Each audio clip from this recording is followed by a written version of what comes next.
दोस्तों जय हिंद।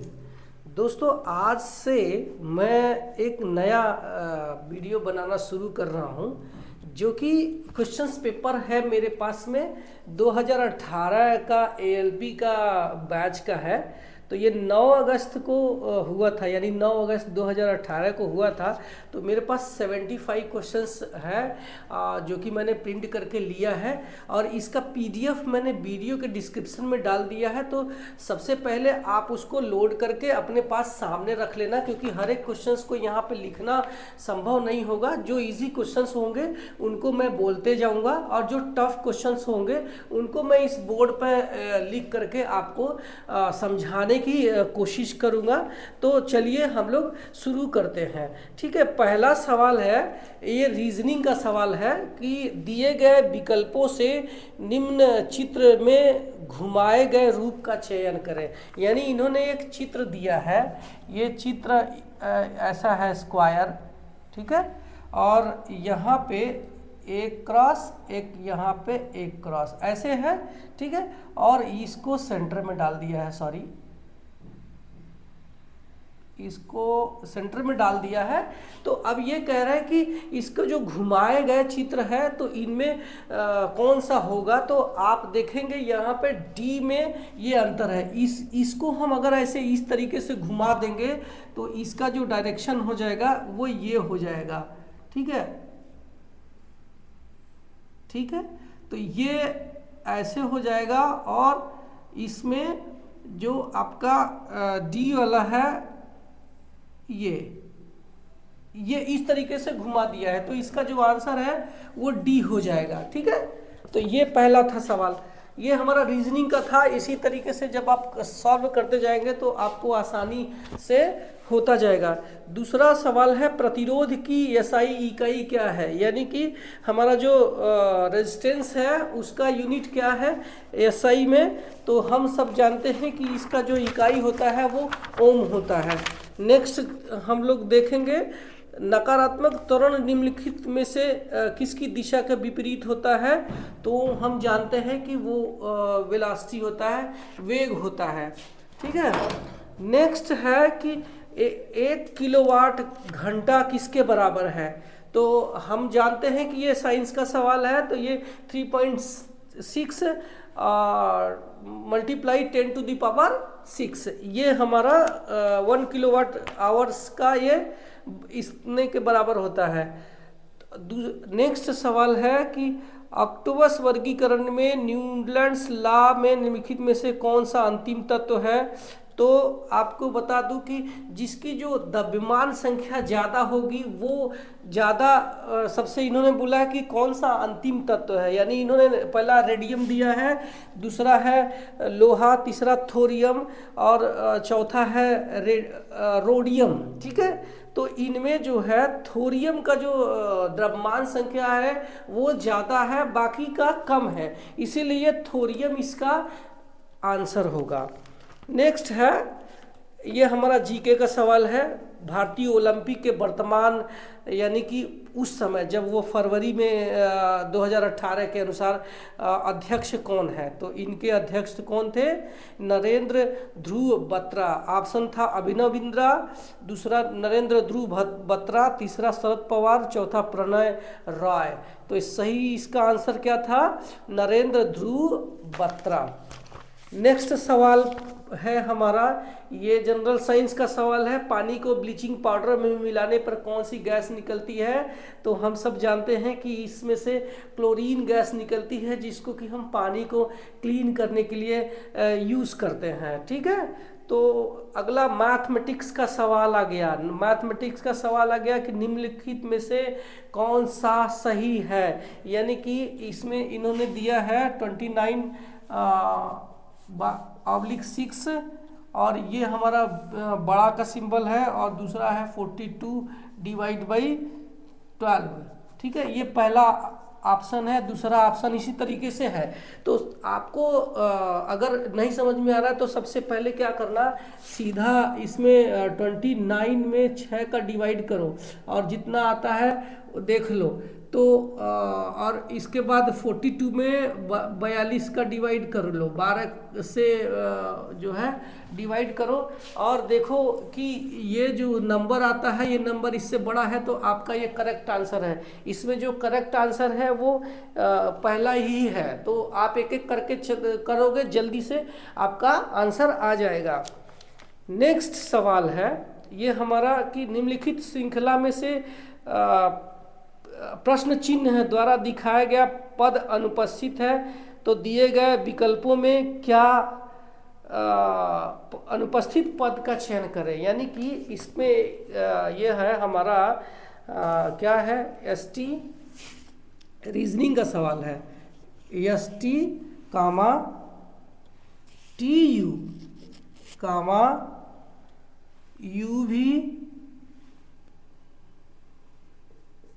कामा वीडब्ल्यू, ठीक है। तो आप यहाँ पे रीजनिंग का सवाल है, तो आप देख सकते हैं यस टी, उसके बाद इन्होंने टी यहाँ पे ले लिया, टी यू, फिर यहाँ पे यू यहाँ पे ले लिया, यू भी, फिर यहाँ पे वी डब्ल्यू, तो यहाँ पे आ जाएगा डब्ल्यू एक्स। यानी कि जो आपका आंसर है वो पहला है, यानी कि ऑप्शन ए सही होगा इसका, ठीक है। अब हम नेक्स्ट सवाल लेते हैं। तपस, अवि और ऋषि के बीच एक केक को बांटा गया। तपस को केक का 1/4 भाग मिला, ऋषि को 1/3 भाग और शेष अवि को प्राप्त हुआ। तो अवि को कितना प्राप्त हुआ, ठीक है। तो मान लेते हैं कि ये हमारा जो एक केक था, जिसमें ये मान लो एक केक है हमारा पूरा का पूरा, ठीक है। और इसमें से जो है क्या बोलते हैं, तपस अवि और ऋषि के बीच केक काटा गया। तो केक का तपस को 1 कितना मिल गया, देखो 1/2 मिल गया, और ऋषि को मिल गया 1/3, ठीक है। तो इसका जो है 1 माइनस ये जो है अवि का भाग होगा, किसका, अवि को इतना मिला है। तो 1 माइनस इसको इस तरीके से करोगे, 2 3 एकम 3, 2 दूना 2 एकम 2, 3 दूना 6, ठीक है। तो 1 माइनस 5/6 इज इक्वल टू ये जो है आ जाएगा आपका 6 minus 5 divide by 6 is equal to 1/6 है। तो 1/6 इसका राइट आंसर होगा, ठीक है। अगला सवाल है मैथमेटिक्स का। निम्नलिखित में से किस संख्या का वर्गमूल एक अपरिमेय संख्या होगी।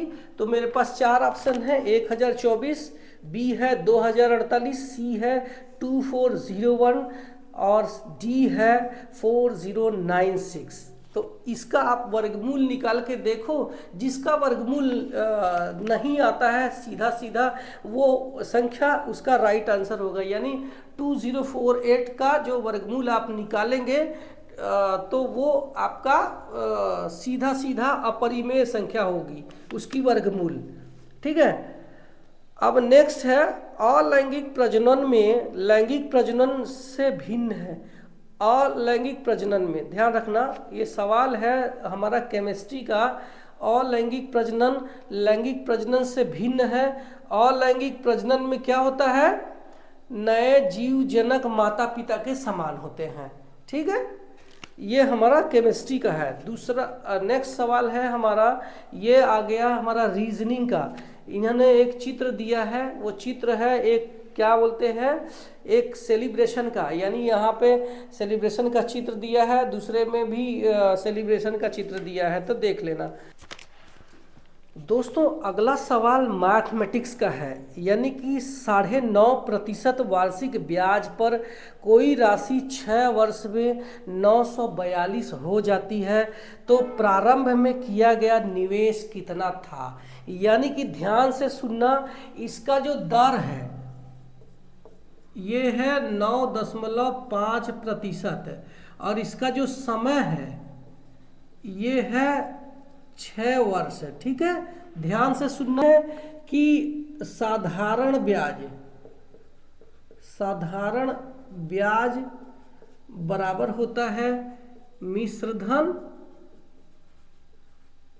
माइनस मूलधन। मूलधन मिश्र धन हमें दिया हुआ है, यानी कि 942 रुपया दिया है। मूलधन P हो जाएगा हमारा, मान लो मूलधन P हो जाएगा। तो हम एक फार्मूला है हमारा, साधारण ब्याज बराबर मूलधन गुणित दर गुणे समय बटा 100। ठीक है, तो साधारण ब्याज इतना है हमारा 942 माइनस पी। तो हम 942 माइनस पी इक्वल टू मूलधन पी हो जाएगा, दर हो जाएगा 9.5 और दर हो समय हो जाएगा 6 वर्ष बटा 100। ठीक है, अब हम इसको 942 इक्वल टू इसको उधर ले जाएंगे तो ये हो जाएगा हमारा P और प्लस P इंटू 9.5 गुणे 6 बटा 100। ठीक है, तो ये हो जाएगा हमारा P, हम ब्रैकेट में ले लेंगे 1 प्लस 9.5 मल्टीप्लाई 6 और डिवाइड बाई 100। ठीक है, और ये हमारा हो जाएगा 100 से मल्टीप्लाई किया तो ये 57 हो जाएगा। तो ये हो जाएगा 157p और डिवाइड बाई 100 इक्वल टू 942, यानी कि P बराबर हो जाएगा 942 मल्टीप्लाई 100 और डिवाइड बाई 157 इक्वल टू 600। ये 600 हमारा मूलधन होगा, यानी प्रारंभ में जो किया गया हमारा जो निवेश था 600 होगा। नेक्स्ट सवाल है, ये हमारा साइंस का सवाल है, सर्च लाइट का परावर्तक कौन सा है? तो सर्च लाइट का परावर्तक हमारा अवतल दर्पण हो जाएगा। इसका आंसर क्या हो जाएगा? इसका ऑप्शन है, पहला बेलनाकार दर्पण, दूसरा उत्तल दर्पण, तीसरा अवतल दर्पण और चौथा समतल दर्पण। तो इसका जो सही करेक्ट आंसर हो जाएगा कन्वेव मिरर यानी अवतल दर्पण। तो हम जानते हैं कि ये जो सर्च लाइट है इसको हम जैसे ही ऑन करेंगे तो उस पर जो शीशा है अवतल दर्पण लगा होता है, जिसकी वजह से हमारा जो फोकस है फैल जाता है। मतलब उस कम एरिया का भी अगर दर्पण रहेगा तो वो खुलेगा तो वो ज़्यादा उसका प्रकाश फैलेगा। इसी को हमारा अवतल दर्पण कहते हैं। ठीक है, नेक्स्ट सवाल है, रैनवियर के नोड्स सूक्ष्म रिक्त स्थान होते हैं जो कि डैश में पाया जाता है। तो इसका जो करेक्ट आंसर हो जाएगा, ये हो जाएगा माइलिनीकृत एक्सोन। ये हमारा केमिस्ट्री का साइंस का सवाल है। ठीक है, अब दोस्तों अगला सवाल मैथमेटिक्स का है। उमर और अविनाश ने क्रमशः 10,000 और 15,000 के निवेश के साथ साझेदारी शुरू की, लेकिन वित्तीय समस्या के कारण अविनाश ने 8 महीने बाद अपना निवेश वापस ले लिया।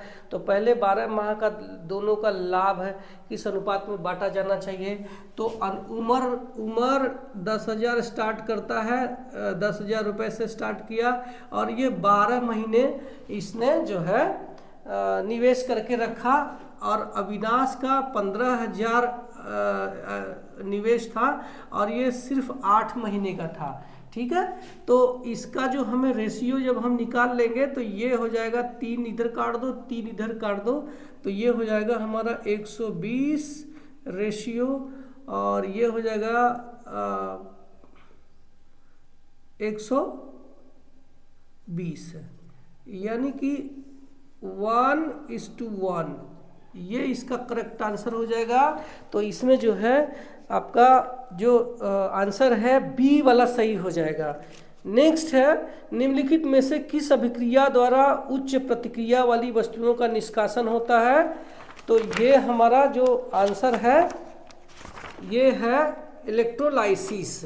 ठीक है, तो ये हमारा करेक्ट आंसर हो जाएगा।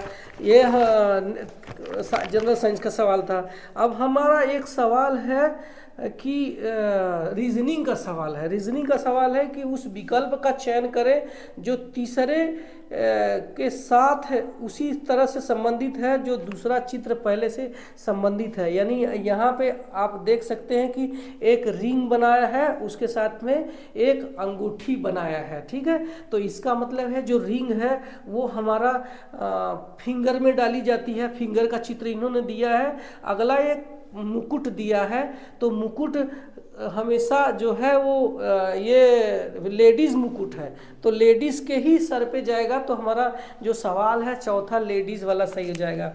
दोस्तों अगला सवाल मैथमेटिक्स का फिर से आ गया है। दो अंकों की वह संख्या ज्ञात कीजिए जो इसके अंकों के गुणनफल का 3 गुना है। यानी कि इसका आंसर ऑप्शन दिया है पहला 12, दूसरा दिया है 48, तीसरा दिया है 24, चौथा है हमारा 36।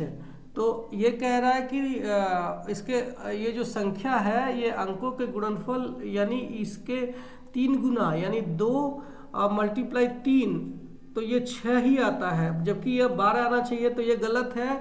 इसी तरीके से 4 मल्टीप्लाई 8 गुणित 3, ठीक है, तो ये 4 8 32, 32 तियाँ 96, जबकि 48 आना चाहिए, वो भी गलत है। तीसरा 24 है, तो 2 मल्टीप्लाई 4 मल्टीप्लाई 6 अरे सॉरी 3, तो ये जो है 2 चौका 8 त्रिक 24, तो ये 24 इसी के बराबर ही आ गया। तो हमारा आंसर हो जाएगा 24, यानी सी वाला सही है। नेक्स्ट सवाल है हमारा क्या बोलते हैं जीके का सवाल है, और सवाल है फरवरी 2018 में कोलकाता की आईपीएल टीम के कोलकाता नाइट राइडर का मालिक कौन है। तो हम सब जानते हैं कि इसके मालिक शाहरुख खान है। ठीक है, तो ये शाहरुख खान हमारा सही आंसर हो जाएगा। दोस्तों अगला सवाल रीजनिंग से है कि दिए गए प्रश्न को ध्यानपूर्वक पढ़ें और बताएं कि उसका उत्तर देने के लिए निम्नलिखित में से कौन सा पर्याप्त है। यानी कि क्या x माइनस एक सम संख्या है। यदि x एक वास्तविक संख्या है, यानी x माइनस 5 x एक वास्तविक संख्या है, तो x माइनस एक सम संख्या है। इसको करेक्ट बताना है कथन 1 और 2 से। पहला कथन है x माइनस 15 एक पूर्णांक संख्या, ये तो टोटल गलत है। दूसरा x माइनस 10 एक विषम पूर्णांक संख्या है, विषम पूर्णांक संख्या होना चाहिए, विषम। ठीक है, और इसका जो निष्कर्ष निकालते हैं तो इसमें जो निष्कर्ष है केवल कथन 2 पर्याप्त है, जबकि कथन 1 अपर्याप्त है। यानी कि x माइनस 10 एक विषम पूर्णांक संख्या है, ये इसका कथन राइट होगा। तो हमारा थर्ड ऑप्शन सही है। अगला सवाल हमारा जीके का है। किस संवैधानिक कानून के माध्यम से भारत और पाकिस्तान के 2 स्वतंत्र राष्ट्रों में विभाजित किए गए हैं। तो इसका करेक्ट आंसर हो जाएगा इंडियन इंडिपेंडेंस एक्ट 1947, यानी भारतीय स्वतंत्रता अधिनियम 1947 के तहत जो है भारत पाकिस्तान को संविधान के द्वारा मान्यता दिया गया है अलग रहने का। अब अगला सवाल है कि दिए गए कथन को सही मानिए और निर्णय कीजिए कि कौन सा निष्कर्ष कथन में से दी गई जानकारियों का तार्किक रूप से अनुसरण करता है। सवाल है महानगरों की जनसंख्या अत्यधिक बढ़ रही है जिससे रहने लायक स्थान की कमी तथा लोगों के जीवन के स्तर में गिरावट आ रही है। ये हमारा एक कथन है, जबकि उसका निष्कर्ष ध्यान से सुन लेना। इसका निष्कर्ष है सरकार को शहर विकास की पुनर्व्यवस्था करनी चाहिए। ये बात सच है कि जब किसी नगर की जनसंख्या बढ़ रही है तो सरकार को इस पे ध्यान देना चाहिए। दूसरा निष्कर्ष है कि सरकार को अवैध इमारतों को गिरा देना चाहिए और लोगों के लिए छोटे छोटे मकान बनाने चाहिए। ये तो टोटल सरासर गलत है भाई। बड़ी बड़ी बिल्डिंगों को गिरा करके छोटे छोटे मकान रहने के लिए लोगों को क्यों बनाए, ये बात सही नहीं है। ये सिर्फ पहला ही निष्कर्ष हमारा सही है कि सरकार को शहर के विकास की पुनर्व्यवस्था करनी चाहिए। ठीक है, तो यही इसका जो निष्कर्ष है कि केवल एक ही निष्कर्ष अनुसरण करता है। ठीक है, तो ये समझ में आ गई होगी कि केवल एक ही निष्कर्ष इसका अनुसरण करता है। तो नेक्स्ट है कि निम्नलिखित में से कौन जो है एक 15,376 का वर्गमूल है। 15,376 का वर्गमूल, ठीक है, इसका वर्गमूल पूछ रहा है। तो इसका वर्गमूल हमारा पहला आंसर है 124। ये इसका वर्गमूल इतना आएगा, यानी कि अगर हम 124 को 124 में मल्टीप्लाई करेंगे तो ये हमारा ये नंबर आ जाएगा। अगला सवाल है कि किसी दर्पण को जब नीचे दिए गए शब्द के क्षैतिज यानी हॉरिजॉन्टल रखा जाता है तो उसके द्वारा जो फिगर बनेगा तो वो कैसा दिखेगा। तो इन्होंने ऊपर लिखा है हेल्दी। आपके पास जो पेपर मैंने अभी वीडियो के डिस्क्रिप्शन में डाल दिया है, तो आप डाउनलोड करके देखते रहना। ये सवाल सॉल्व करते समय इस क्वेश्चंस पेपर अपने हाथ में या अपने मोबाइल में खोल के देख के तब जो है करना, तभी आपके पास समझ में आएगा। क्योंकि सारे सवाल को यहाँ पे लिखना इतना पॉसिबल नहीं है, छोटा बोर्ड है हमारा। तो इसका जो करेक्ट आंसर है वो नीचे वाला आ जाएगा, यानी 4th है आपका आंसर। ठीक है, अगला सवाल है, देखना रीजनिंग के जो सवाल है थोड़े घुमाए हुए, थोड़े कठिन है। इनको प्रैक्टिस करोगे तो आपको बहुत आसानी से समझ में आ जाएगा। दिए गए कथन पर विचार करें, तय करें कि निम्नलिखित में से अनुमानों में से कौन सा कथन में अंतर्निहित है। पहला है, इनका जो कथन क्या है। कथन देखो, अभी अध्यापकों को कार्यशाला में भाग लेना चाहिए। और इनका जो अनुमान है, कार्यशाला अध्यापकों को ज्ञान को सामयिक बनाती है। और दूसरा है, कार्यशालाएं समय बर्बाद करती हैं। तो ये तो टोटल गलत है। जो दूसरा निष्कर्ष है टोटल गलत है कि जो कार्यशाला है वो समय बर्बाद करती है। तो इसका जो करेक्ट आंसर है यही हो जाएगा, केवल अनुमान 1 में निहित है। वो अनुमान यही था कि कार्यशाला अध्यापकों के ज्ञान को सामयिक बनाती है। ठीक है, तो ये था हमारा रीजनिंग का। अगला सवाल है हमारा साइंस का है कि जब प्रतिरोध में कई प्रतिरोध श्रृंखला में यानी सीरीज में जब जुड़े होते हैं तो उसके करंट का मान सेम होता है। ठीक है, तो इसका जो है करेक्ट आंसर हो जाएगा 2, यानी 1 ही रहता है। अगला सवाल है, एक उत्तल दर्पण जिसकी फोकल लंबाई वायु में है को एक द्रव में डुबोया जाता है तो दर्पण के फोकल लंबाई क्या हो जाएगी। तो इसका करेक्ट आंसर हो जाएगा F। ये हमारा साइंस का सवाल है। अगला है कि अगला सवाल है कि उस आकृति का चयन करें जो नीचे दिए गए प्रश्न आकृति के रिक्त स्थान में उपयुक्त है। तो आप देख सकते हैं कि इनमें कौन सा मिसिंग है। जो मिसिंग है वही आंसर रहेगा, यानी कि जो A है वो मिसिंग है, मतलब तो तीसरा आंसर इसका आंसर हो जाएगा। अगला सवाल हम देखेंगे, साइंस का सवाल है। इन्होंने लिखा है कि NH4, ठीक है, और ये ब्रैकेट में 2 और SO4, ठीक है।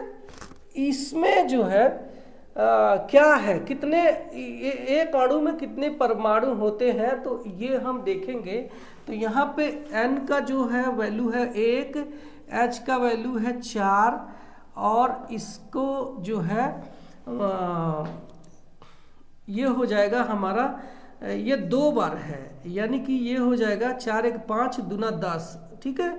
और इसमें जो है S का होता है 1 है और O का है 4, यानी कि 1 + 4 यानी ये 5 और ये 10, ये हो जाएगा हमारा 15, ठीक है। तो करेक्ट आंसर इसका हो जाएगा हमारा 15। दोस्तों अगला सवाल फिर से मैथमेटिक्स का आ गया है। यदि बहुलक और माध्यिका के बीच का अंतर 2 है तो माध्यिका और माध्य के बीच का अंतर ज्ञात कीजिए। तो इसका करेक्ट आंसर हम जानते हैं फार्मूला के अनुसार 1 है, ठीक है। तो नेक्स्ट सवाल हम देखेंगे 34 दिए गए कथन पर विचार करें और तय करें कि दी गई पूर्व धारणाओं में से कौन से कथन अंतर्निहित थी।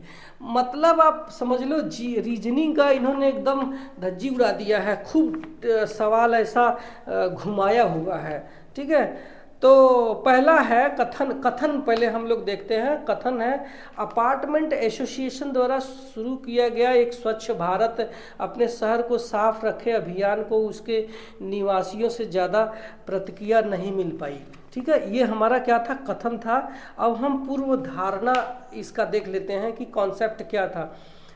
पहला है कि स्थानीय निवासी अपने अपार्टमेंट को साफ नहीं रखना चाहते। ऐसा कभी हो ही नहीं सकता कि जो पहले के निवासी है अपने अपार्टमेंट को, अपने निवास स्थान को साफ नहीं रखना चाहते। तो ये टोटल गलत है, ये निष्कर्ष टोटल गलत है।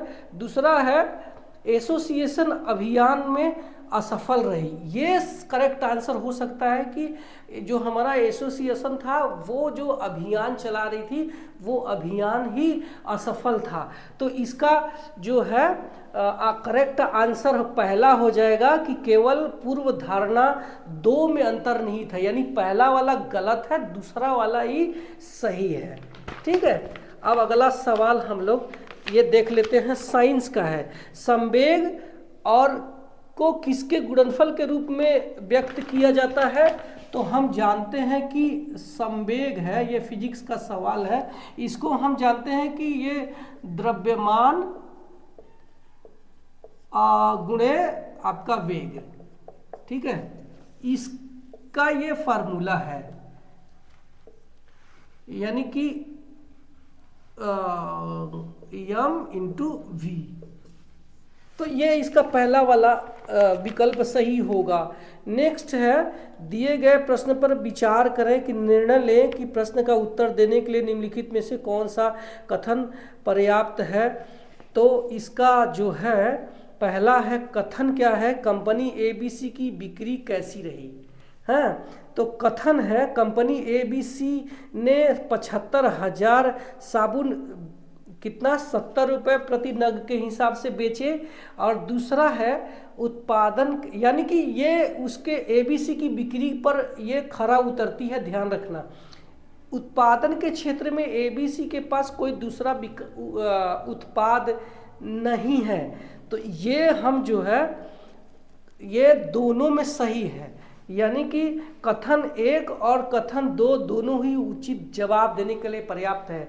अब सवाल समझो, कंपनी ए की बिक्री कैसी रही।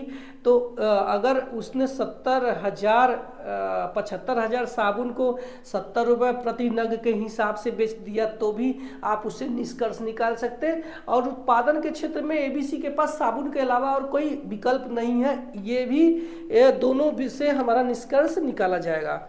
दोस्तों अगला सवाल हमारा जीके से है। तो जीके का है the association of small bombs पुस्तक के लेखक कौन हैं, जो वर्तमान में अंतर्राष्ट्रीय डबलिंग लिटरेरी अवार्ड के लिए चुने गए हैं। तो इसका करेक्ट आंसर क्या हो जाएगा, जीके का सवाल है। तो आप लोग करंट जीके पढ़ते रहना। करंट जीके के लिए आप अपनी कोई मैगजीन लगवा लेना, नहीं तो न्यूज़पेपर पढ़ते रहना। तो इसका करेक्ट आंसर है चेतन भगत। ठीक है, अगला सवाल मैथमेटिक्स का है। 1600 रुपये की राशि पर 6 साल की अवधि के लिए 5% वार्षिक ब्याज दर पर अर्जित ब्याज कितना होगा। तो आप जानते हैं कि हम साधारण ब्याज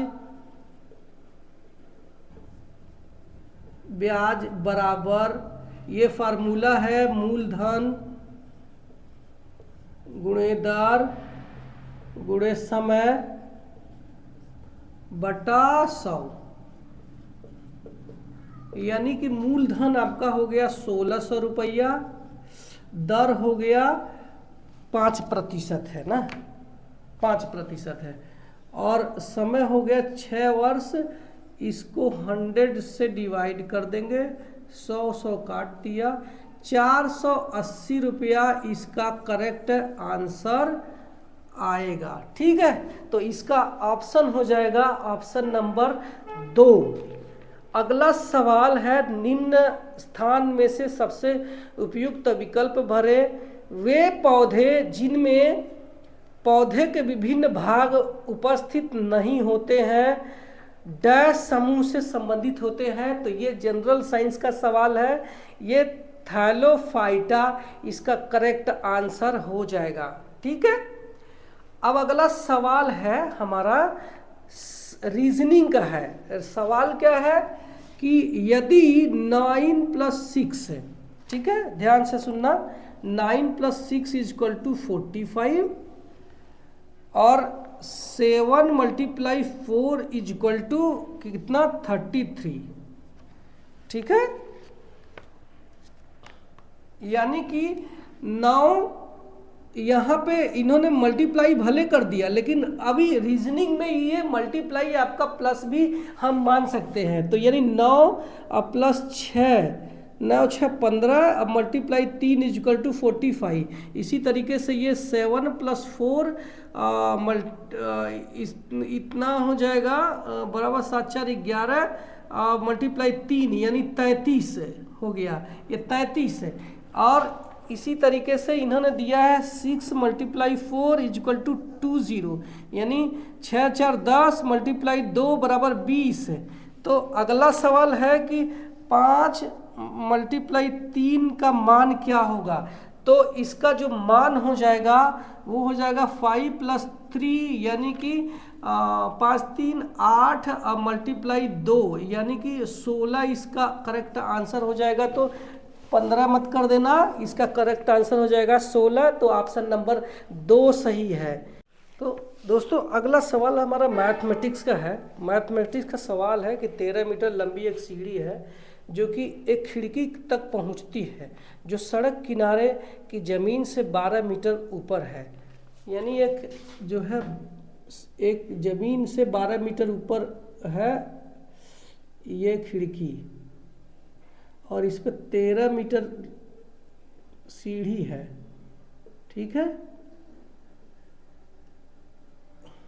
तो इसके बीच के जो दूरी है वो कितना हो जाएगा, ये हम जानते हैं कि मान लो यहाँ पे A है, ये B है, ये C है, तो BC² बराबर ये हो जाता है AC² - AB², यानी कि 13 का वर्ग माइनस 12 का वर्ग, यानी कि ये हो जाएगा 169 और ये हो जाएगा 144, यानी 25। BC² बराबर 25, तो BC बराबर हो जाएगा 5 सेंटीमीटर, अरे सॉरी 5 मीटर हो जाएगा, ये 5 मीटर हो जाएगा। तो ये कह रहे हैं कि इस सीढ़ी को इसके जो है अपोजिट रख दिया जाए, तो ये जो सीढ़ी है तो इसके बीच की, और ये यहाँ तक 5 मीटर तक ही पहुँचता है। तो यहाँ पे ये हो जाएगा हमारा 13 और ये हो जाएगा 12। तो इनके बीच की दूरी ये पूछ रहा है, तो ये इनके बीच की दूरी 12 और ये 5 है, यानी कि हमारा आंसर हो जाएगा 17 मीटर।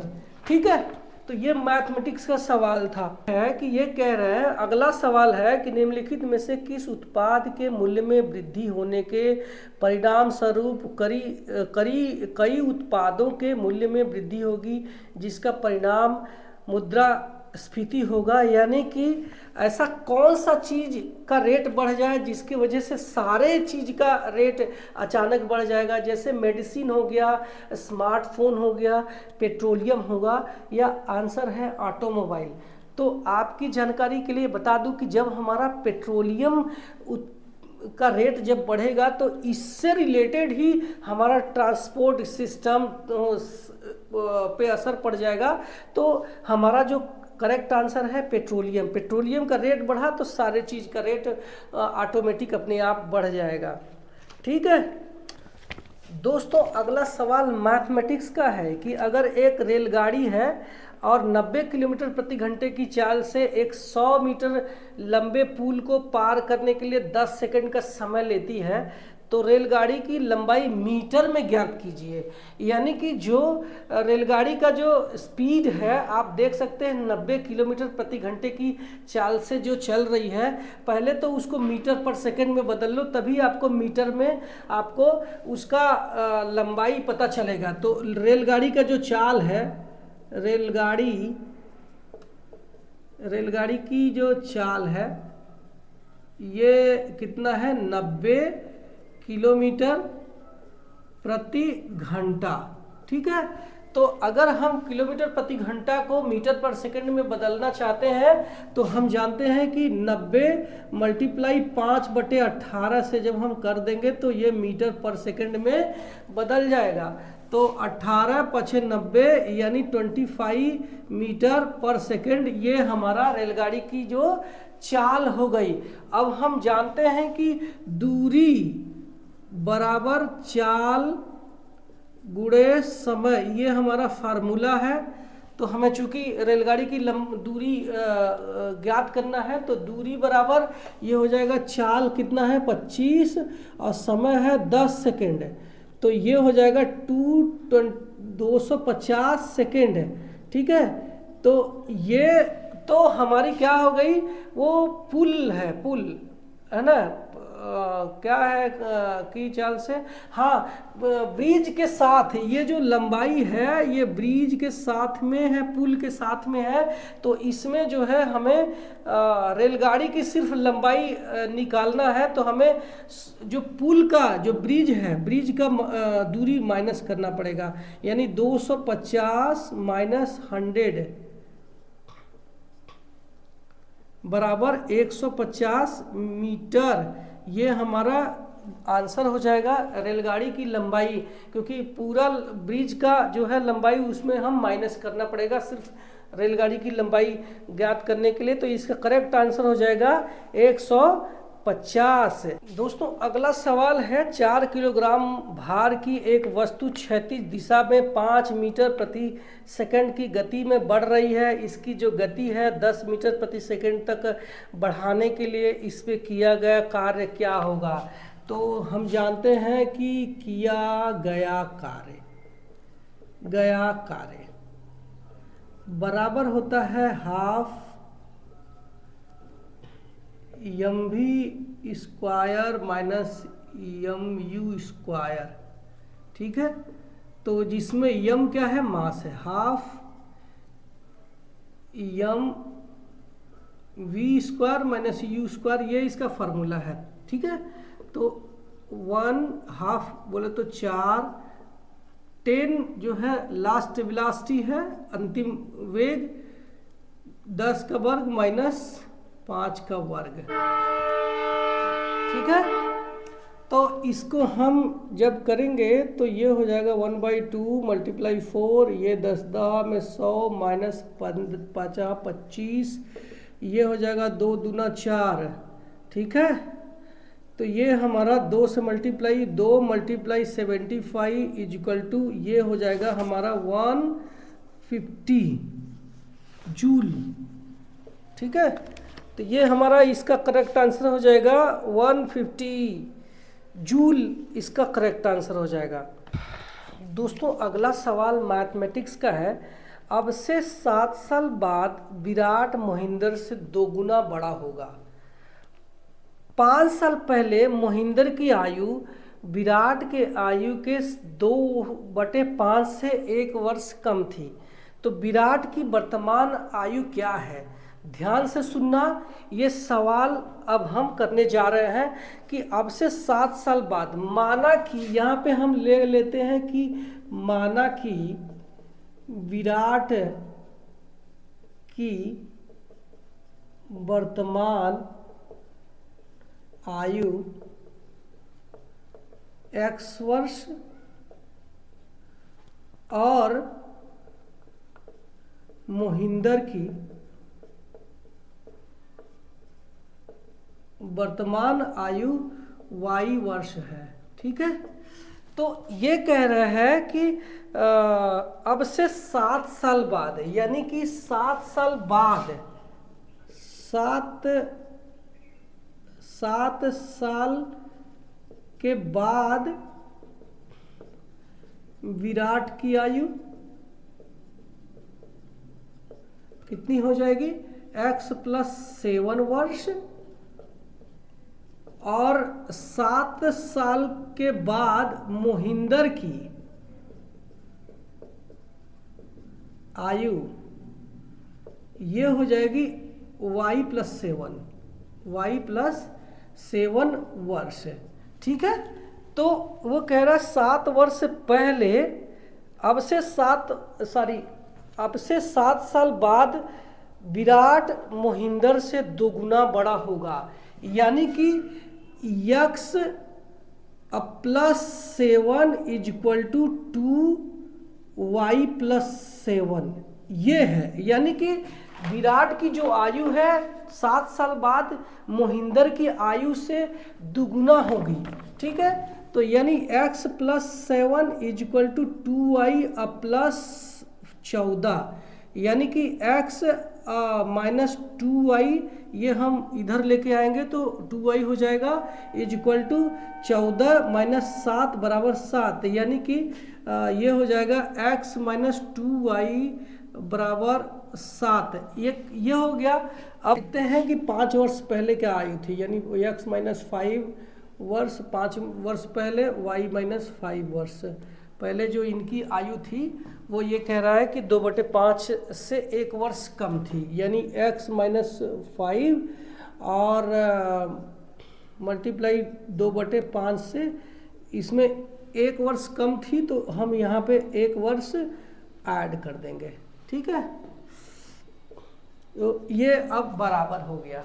अब ये बराबर हो गया तो अब हमारा ये हो जाएगा 2x - 10, ठीक है, = डिवाइड बाई 5 = ये हो जाएगा हमारा y - 4। ठीक, ये हो जाएगा हमारा 2x - 10 = 5y - 20। ठीक, ये हो जाएगा हमारा 2x - 5y = हो जाएगा, उधर हो जाएगा -10। ये हो गया। अब जो है हम इसको इधर लेके आएंगे, ये इक्वेशन नंबर 1 हो गया और ये इक्वेशन नंबर 2 हो गया।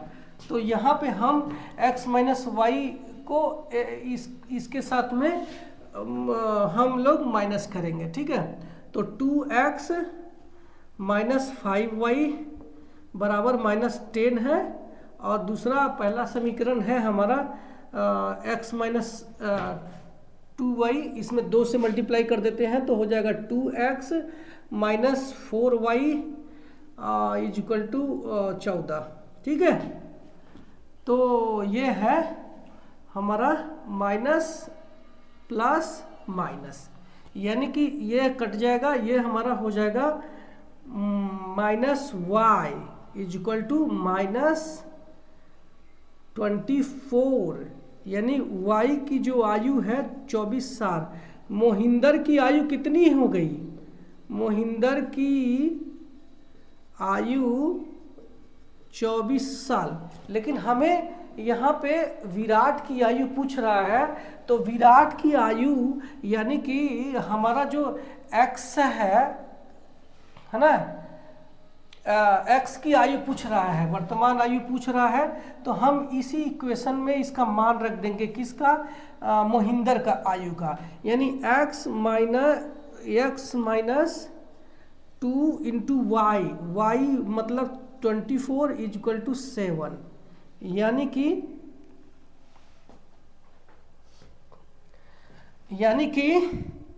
x - 48 = 7, x बराबर हो जाएगा 7 + 48, 48 बराबर होगा 55 ईयर्स। ये हमारा करेक्ट आंसर हो जाएगा 55 ईयर्स। कोई डाउट अगर कोई डाउट होगा तो मुझे कमेंट सेक्शन में करना, मैं ज़रूर बताऊंगा। अगला सवाल हम लेंगे, ये मैथमेटिक्स के सवाल हो गया। अगला सवाल है कि फरवरी 2018 में उपलब्ध जानकारी के अनुसार प्रधानमंत्री की आर्थिक सलाहकार परिषद के अध्यक्ष कौन हैं? तो ये थे विवेक देबोराय, यानी ऑप्शन नंबर 3 सही है। नेक्स्ट सवाल है कि निम्नलिखित में से कौन सा अम्ल लाल चींटियों में उपस्थित होता है? तो ये हम जानते हैं कि ये फॉर्मिक अम्ल में जो है लाल चींटियों में क्या होता है? फॉर्मिक अम्ल। तो अगला सवाल हमारा मैथमेटिक्स का है। तो एक यहाँ पे वृत्त है, यहाँ पे इन्होंने ए बी एक चाप है और डी तक मिलाने के लिए इन्होंने यहाँ से हमारा डी उसका स्पर्श बिंदु है। तो यहाँ पे अगर ये दिया है ए बी बराबर 12, क्या है ये 12 सेंटीमीटर, यानी ये 12 सेंटीमीटर इसकी दूरी है और इसकी दूरी है लंबाई 8 सेंटीमीटर, यानी डी बराबर है 8 सेंटीमीटर है। तो इसकी लंबाई पूछ रहा है, यानी कि बीडी का लंबाई पूछ रहा है। तो हम जानते हैं कि इसका जो बीडी है, इसकी बीडी की लंबाई बीडी इज इक्वल टू ये होता है हमारा A B minus D E, ये हमारा फार्मूला है, ठीक है। तो इस फार्मूला के आधार पे हमारा बी डी की लंबाई बराबर हो जाएगा 12 माइनस 8 है बराबर 4 सेंटीमीटर।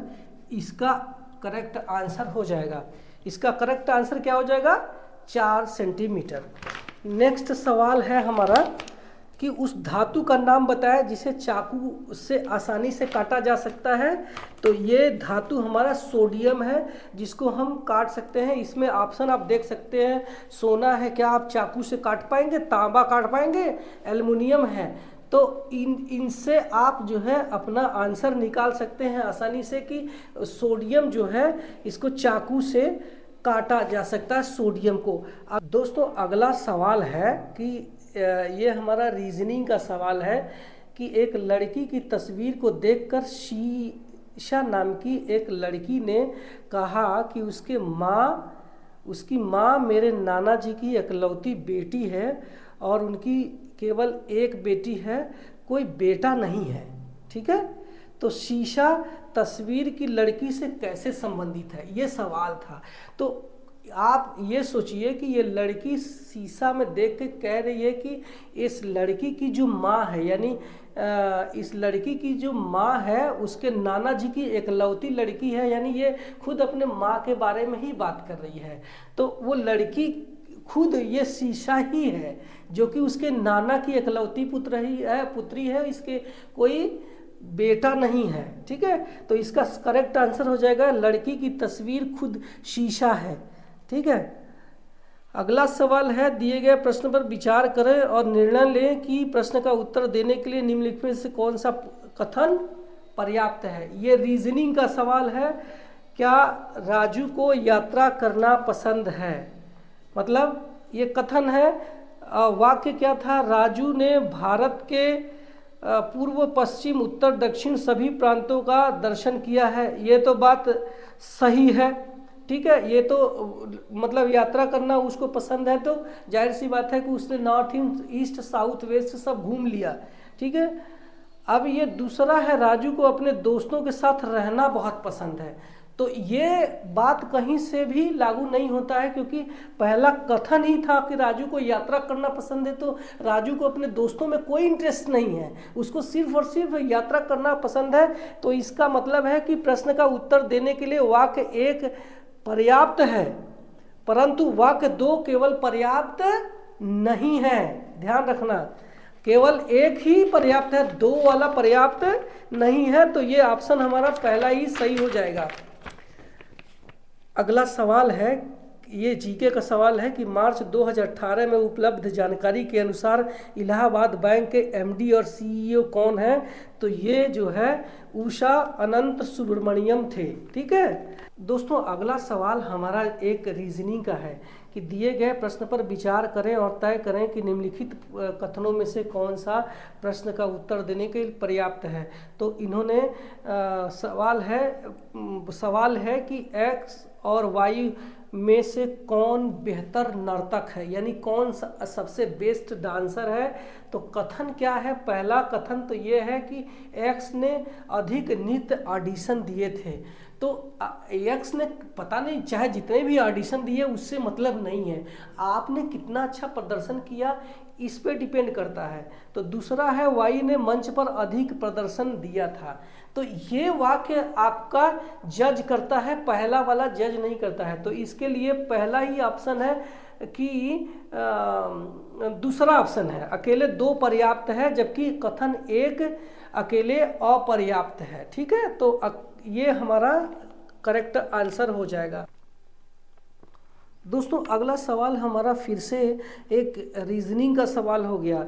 हंस किससे संबंधित है, हंसों से, यानी एक हंस दूसरे ढेर सारे हंसों से संबंधित है। तो आगे वाले विकल्प में कौन सा सही है, यानी कि पतलून है, पतलून पतलूनों, यानी एक पतलून ढेर सारे पतलूनों से संबंधित है। दिए गए एक और रीजनिंग का सवाल आ गया, दिए गए अनुक्रम का उपयोग करके खाली स्थान भरें। ठीक है, तो ये हमारा जो देख सकते हैं, आपको देख के ही समझ में आ जाएगा, अपने क्वेश्चंस पेपर में देखना, आपको ये देख के समझ में आएगा ABC और उसके आगे जो है डैश डैश, फिर उसके बाद आपका जो करेक्ट आंसर है ये IH दिख रहा है। ठीक है, अगला सवाल फिर से रीजनिंग का है, इसलिए आप लोग रीजनिंग पर ज़्यादा फोकस करो। आप देख सकते हैं कि यहाँ पे रीजनिंग के ज़्यादा सवाल आए हैं और इजी सवाल हैं, थोड़े से घुमा के दिए हैं तो क्या, लेकिन आपको समझ में आ जाएगा। अगला सवाल है एक्स और वाई एक पार्क में एक दूसरे की ओर चल रहे हैं, यानी एक्स जिधर चल रहा है उसके सामने से वाई चल के आ रहा है। जब वो एक दूसरे से मिलते हैं तो वायु की छाया एक्स के सामने पड़ती है, यानी कि वायु की छाया एक्स के सामने पड़ रही है। बोले तो वायु पूरब की तरफ से पश्चिम की तरफ जा रहा है, क्योंकि सुबह सुबह जो सनलाइट होता है वो पूरब से निकलता है और पश्चिम की तरफ जाता है। तो अगर वो पूरब पश्चिम की तरफ मुंह करके वायु चल रहा है तो वायु की जो परछाई है वो एक्स की तरफ पड़ रही है, यानी वायु पश्चिम की तरफ चल रहा है और जो एक्स है वो पूरब की तरफ चल रहा है। तो ये पूछ रहा है कि एक्स किस दिशा में मुंह करके खड़ा है, तो इसका करेक्ट आंसर हो जाएगा पूरब की तरफ खड़ा है लेके। दोस्तों अगला सवाल है मैथमेटिक्स का, यानी कि किसी कक्षा में 9 छात्र हैं, यानी छात्र कितने हैं, 9 छात्राएं, कुछ छात्राएं हैं। इन्होंने कहा है कि कुछ छात्राएं हैं, यानी कि मान लो छात्राएं हैं x, तो कुल विद्यार्थी कितने हो गए, ये विद्यार्थी हो गए हमारा 9 प्लस x, 9 छात्र और कुछ छात्राएं। तो अब ये कह रहे हैं कि यदि परीक्षा में छात्रों के प्राप्तांकों का औसत अगर हम मल्टीप्लाई करते हैं छात्रों से तो कुल छात्र हमें मिल जाते हैं, यानी कि ये कह रहा है कि प्राप्तांकों का औसत यानी 12 है, कितना 12 है छात्रों का, यानी कि छात्र है 9 और इनका औसत है 12 और उसके बाद ये छात्राओं का औसत 14 है, यानी 14 मल्टीप्लाई छात्राएं हैं x। अब बराबर ये कह रहा है कि यदि सभी छात्रों के प्राप्तांकों का औसत 13.1 है और कुल छात्र कितने हैं 9 प्लस x, ये हो गया हमारा समीकरण।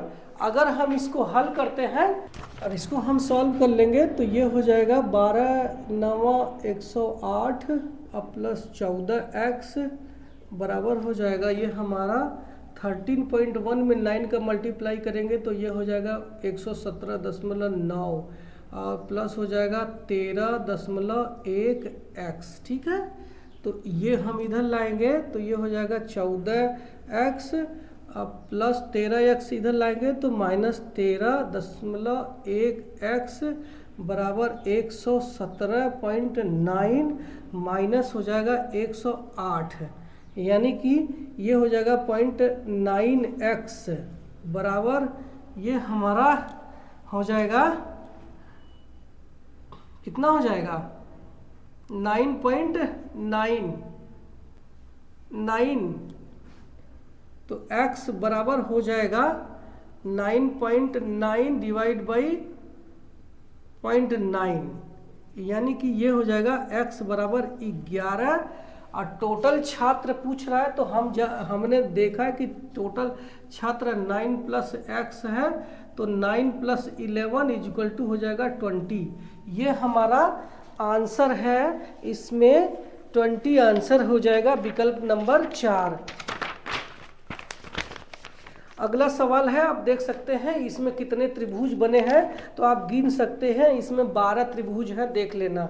इसमें से कौन सा एक सेप्टोट्रॉफ है, तो इसमें एक कुकुरमुत्ता है जो मशरूम बोलते हैं, ये सेप्टोट्रॉफ होता है। ये हमारा जनरल साइंस का सवाल है, ठीक है दोस्तों। हमारे सामने एक और मैथमेटिक्स का सवाल आ गया। ये सवाल है कि एक स्विमिंग पूल को 3 टैंकरों A, B, C के माध्यम से 10 घंटे में भरा जाता है। तो टैंकर C टैंकर B से 2 गुना तेज है और टैंकर B टैंकर A से 2 गुना तेज है। तो स्विमिंग पूल को टैंकर A के द्वारा अकेले भरने में कितना समय लगेगा, तो हम 1 घंटे का पहले निकालेंगे। स्विमिंग पूल को 3 टैंकरों के द्वारा A, B, C के द्वारा 10 घंटा में भरा जाता है, तो 1 घंटे में कितना भरा जाएगा तीनों के द्वारा। 1 घंटे में टंकी भरी गई, ये निकालेंगे तो ये हो जाएगा 1/A प्लस 1/B और 1/C इक्वल टू 1/10वां भाग टैंकी का भरा जाता है 1 घंटे में, ये तीनों टैंकरों के द्वारा, ठीक है। लेकिन ये कह रहे हैं कि टैंकर C, यानी टैंकर C टैंकर B से 2 गुना तेज है, ठीक है। और टैंकर B जो है टैंकर A से 2 गुना तेज है, ठीक है। तो टैंकर C भी बराबर, ये अगर हम इस तरीके से निकालेंगे तो 2 multiply by 2 multiply A, B को हम इसमें इंक्लूड कर देंगे तो ये हो जाएगा 4A हो जाएगा C का भाग। तो यहाँ पे हम 1/A प्लस 1/B है, तो 1/B है, तो हम इस तरीके से इसको लिख सकते हैं 2/A, ठीक है, क्योंकि B का मान जो है होता है वो डबल है, यानी डबल है। और इसी तरीके से C का मान जो है 4A के बराबर है, यहाँ हमने देख लिया। तो 4 divide by A equal to 1/10, इसको हम सॉल्व कर लेंगे तो ये हो जाएगा 7 divide by A equal to 1/10, यानी कि A का मान हो जाएगा 70 घंटा, ठीक है। तो ये हमारा इजी सवाल था, थोड़ा सा आप प्रैक्टिस करेंगे तो आ जाएगा, क्योंकि मैथमेटिक्स प्रैक्टिस का ही खेल है। अगला सवाल है, एक परमाणु में न्यूट्रॉनों की संख्या किसके बराबर होती है, तो हम जानते हैं कि ये न्यूट्रॉन इक्वल टू होता है द्रव्यमान संख्या माइनस परमाणुओं की संख्या, तो ये हमारा चौथा ऑप्शन सही हो जाएगा। दोस्तों एक सवाल मैथमेटिक्स का है कि एक लंबवृत्तीय शंकु का जो आयतन है, यानी मान लो एक शंकु है और इनका जो आयतन है, आयतन जिसके आधार की जो त्रिज्या है, यानी ये जो त्रिज्या है r, ठीक है, ये इसके हाइट के यानी h के बटा 3 है, यानी r बराबर h/3, ठीक है। और एक गोलाई के आयतन के बराबर है, तो शंकु की त्रिज्या और गोलाई के त्रिज्या का अनुपात कितना है, तो यहाँ पे हम देख लेते हैं शंकु का आयतन,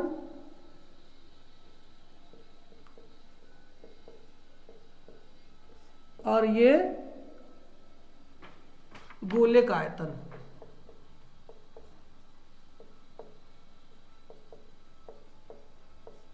तो शंकु का आयतन होता है 1/3 पाई r स्क्वायर h, गोले का आयतन 4/3 पाई r क्यूब। ठीक है, तो यहाँ पे हमारा हो जाएगा, ये 3 कट जाएगा, पाई कट जाएगा, तो r का मतलब है यहाँ पे r कैपिटल लेटर में लिख लेते हैं, तो r बराबर हो गया है हमारा h/3 का होल स्क्वायर इंटू h बराबर 4r square cube, sorry 4r cube.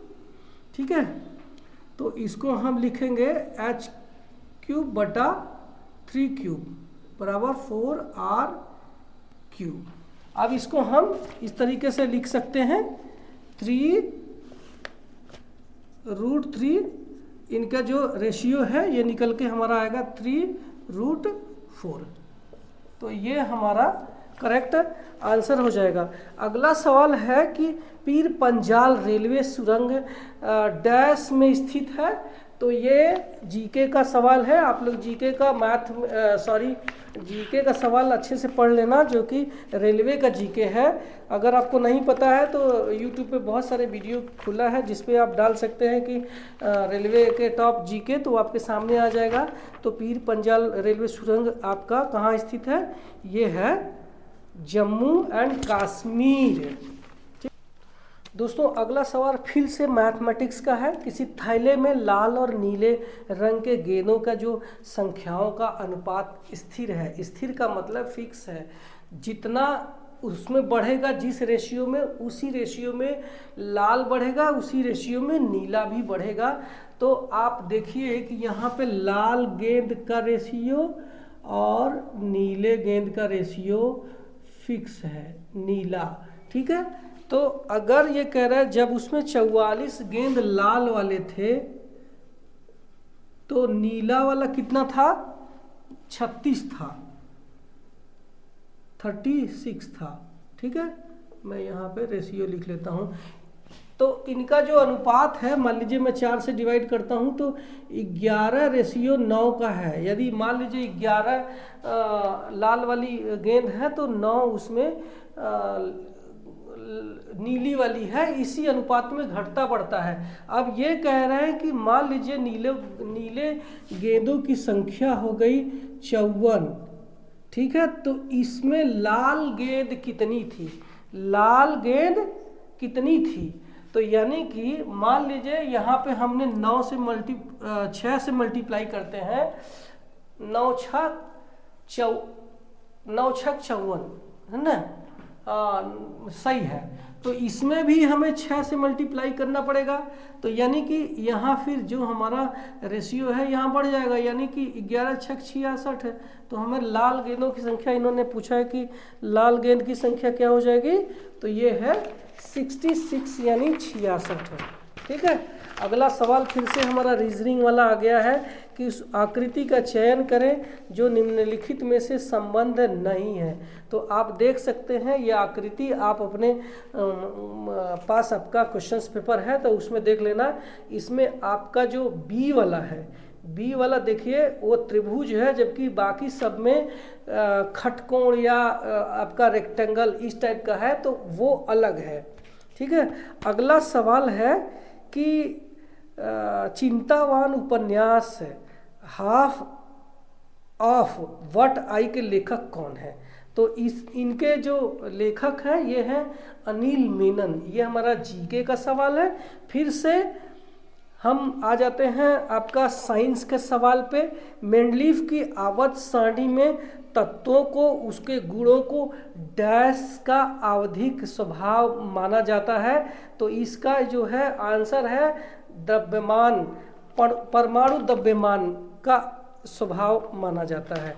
अगला सवाल फिर से हमारे सामने आपका रीजनिंग का आ गया कि नीचे दिए गए वस्तुओं के समूह के संबंध में सबसे उचित शब्द का चयन करें। तो आप देख सकते हैं ये जो है हमारे सामने कंप्यूटर और फ्लॉपी और कैमरा बना हुआ है। इसका मतलब ये सीधा सीधा टेक्नोलॉजी से संबंधित है। तो हमारा आंसर सी सही है।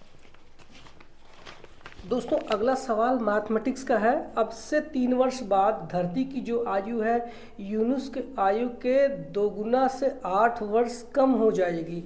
इन दोनों की वर्तमान आयु का जो योग है 61 वर्ष है। तो धरती की वर्तमान आयु कितनी है? तो हम लिख लेते हैं पहले यहाँ पे कि माना कि धरती की वर्तमान आयु x वर्ष है और यूनुस की आयु y वर्ष है। और ये कह रहे हैं कि इन दोनों का जो उम्र का जो वर्तमान उम्र का जो योग है वो 61 वर्ष है, यानी कि x plus y is equal to 61। ठीक है। अब अगला जो सेंटेंस कह रहा है, अब उसी सेंटेंस में सवाल हमारा छुपा हुआ है कि यानी कि अब से 3 वर्ष बाद, यानी 3 वर्ष बाद इसकी धरती की उम्र x प्लस 3 हो जाएगी और 3 वर्ष बाद यूनिस की जो आयु है वो y प्लस 3 वर्ष हो जाएगी। और इसमें ये कह रहे हैं कि उनमें क्या होगा, यूनिस की जो आयु के 2 गुना, यानी कि 2 गुना यानी डबल 2, और इसमें 8 वर्ष कम हो जाएगी, यानी उसमें 8 वर्ष हम अगर जोड़ देंगे धरती के आयु में तो ये हमारा सेंटेंस पूरा हो जाता है। यानी x प्लस, ठीक है, 11 बराबर हो जाएगा 2y प्लस 6, यानी कि x minus 2y is equal to, ये उधर जाएगा 11 तो हो जाएगा 6 माइनस 11, यानी कि x minus 2y is equal to -5 है। अब हम इस समीकरण को यहाँ पे लाएंगे, ठीक है, तो x minus x plus y is equal to 61, इसको हम माइनस करेंगे, यहाँ पे माइनस, यहाँ पे माइनस, ये हमारा कट जाएगा प्लस माइनस, यहाँ पे हो जाएगा -3y इज इक्वल टू 66। ठीक है, ये क्या हो जाएगा 66 और ये दोनों माइनस माइनस आ जाएंगे, यानी कि y इज इक्वल टू हो जाएगा 22 वर्ष। कितना? 22 वर्ष है। ये किसकी आयु है? ये हमारा हो जाएगा यूनिस की आयु, यूनिस की आयु है। अब चूंकि हमें धरती की आयु पूछना है तो धरती की आयु बराबर हो जाता है x बराबर 61 माइनस वाई, यानी 61 minus 22 is equal to 39 years. ये हमारा धरती की आयु होगा और इसमें ऑप्शन नंबर 4 सही है। ठीक है दोस्तों, अगला सवाल है हमारा मैथमेटिक्स का। इसमें आप देख सकते हैं कि बहुत ज़्यादा मैथमेटिक्स और रीजनिंग के सवाल पूछे गए हैं। तो हम अगला सवाल लेंगे मैथमेटिक्स का। मजदूरों के 2 प्रकार हैं, कौन कौन सा? पहले प्रकार का मजदूर दूसरे प्रकार के मजदूर से 3 गुना ज़्यादा काम करते हैं, और पहले प्रकार के 12 मजदूर किसी काम को 10 दिनों में कर डालते हैं। इसी कार्य को पूरा करने के लिए यदि 4 पहले प्रकार के मजदूर और 8 दूसरे प्रकार के मजदूरों को लगाया जाए तो इस काम को करने में कितना समय लगेगा? ये सवाल थोड़ा घुमा दिया है। तो हम इन्होंने सवाल में ही बताया है कि जो टाइप 1 है, सॉरी TYPE, टाइप 1 मजदूर टाइप 2 मजदूर से डबल तेज है। ठीक है, तो अब अगर पहले प्रकार के जो मजदूर हैं यानी टाइप 1 प्रकार के का एक मजदूर, इन्होंने बोला है कि पहले प्रकार के मजदूर दूसरे पर, यानी पहले प्रकार के मजदूर टाइप 1 के प्रकार के मजदूर प्रकार के 12 मजदूर किसी काम को 10 दिन में पूरा करते हैं।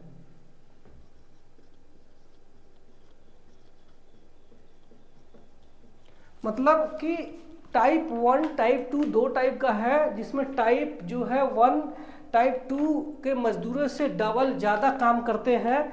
तो अगर टाइप 1 प्रकार के मजदूर किसी काम को 10 दिन में करते हैं, तो अगर टाइप 1 प्रकार का एक मजदूर उसी कार्य को कितने दिन में, 120 दिन में पूरा करता है।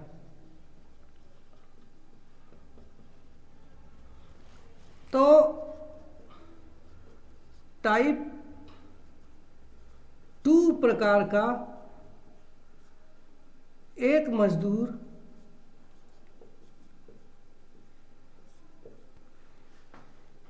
एक दिन में कितना दिन, एक दिन में कितना पूरा करेगा, एक दिन में यानी कि 1 × 12 × 3 यानी 360 दिन में पूरा करेगा दूसरे टाइप का मजदूर। ठीक है, तो इसी तरीके से अगर 4 मजदूर, ये कह रहे हैं कि 4 मजदूर पहले वाला और 8 मजदूर दूसरे टाइप का, यानी 4 / 120 और प्लस 8 मजदूर दूसरे वाला, यानी 8 / 360, ये मिला के काम करते हैं। तो ये काम कितने दिन में पूरा हो जाएगा, तो ये हो जाएगा 4 × 4 20 4 20, यानी 1/30 और प्लस 8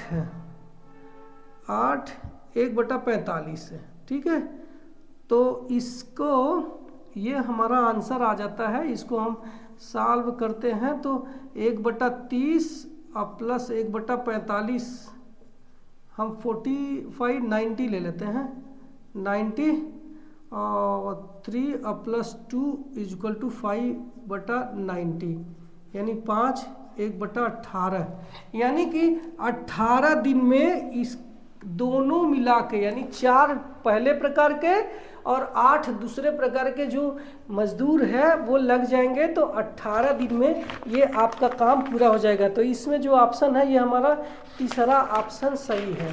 ठीक है, अगला सवाल है, दिए गए कथन पर विचार करें, तय करें कि दिए गए अनुमानों में से कौन सा कथन में अंतर्निहित है। कथन है ईमानदारी ही सर्वोत्तम नीति है।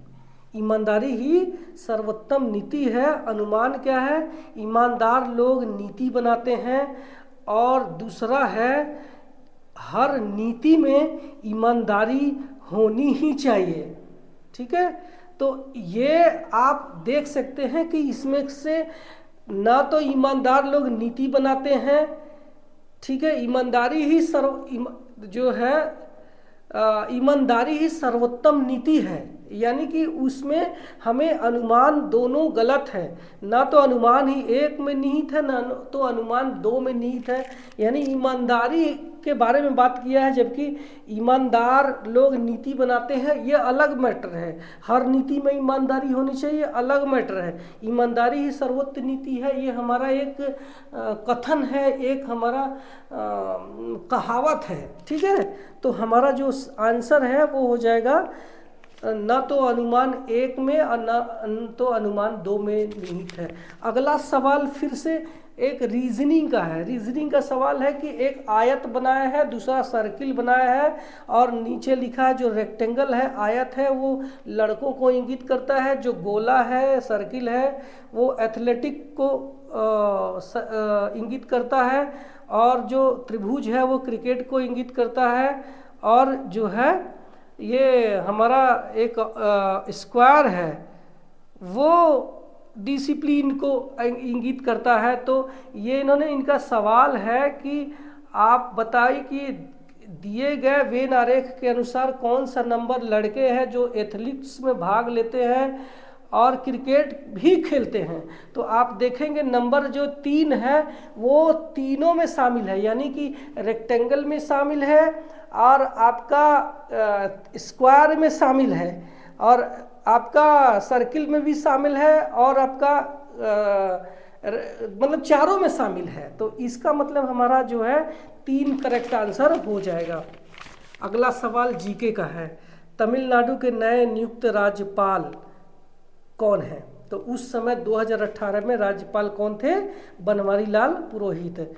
चौथा सवाल है हमारा, नीचे दिए गए अनुक्रम में से कैसे कितने प्रतीक हैं जिनके ठीक पहले कोई संख्या आती है?